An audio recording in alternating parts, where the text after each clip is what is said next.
כשעם החדשות פה, אז לפעמים אני לוקח את האוטו ונוסע צפונה מהעיר, לפני שעוד מלחמה תתחיל.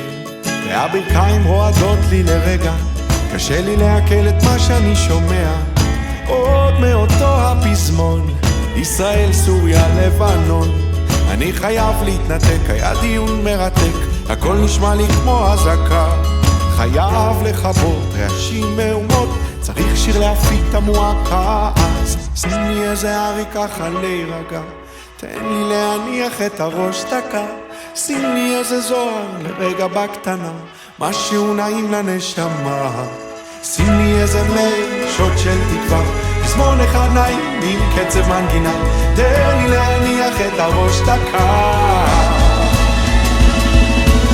קשה היום שלי, יש את העניין הזה הכלכלי, וכולנו חרוצים אך בינינו, אנו עובדים אבל עובדים עלינו. אז מחכים למזל בתורים, ומבטיחים עוד חלומות לילדים.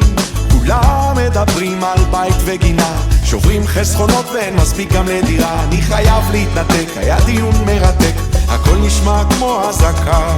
חייב לכבות רעשים מהומות, המוזיקה תפיק את המועקה. אז שים לי איזה ארי ככה להירגע, תן לי להניח את הראש דקה.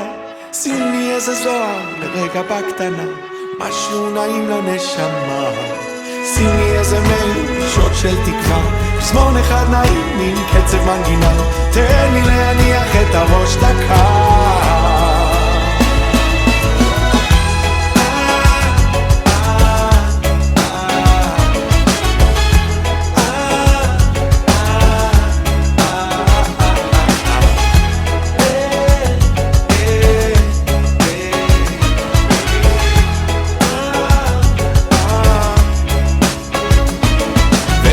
שנכון, אבל אין ברירה אחרת, השקט נהדר, רק הארץ נהדרת. אז מנסים למצוא זאת פינה קטנה מוארת, הראש אולי בורח, רק הנשמה נשארת. הימים שלי עובדים בין כל הכותרות, כסף כסף, אהבה, שלום ומלחמות, ואף אחד לא מצליח להשכיח את הצרות. אנחנו אנשים פשוטים עם בעיות גדולות, אז חייבים להתנתק, היה דיון מרתק, הכל נשמע כמו אזעקה.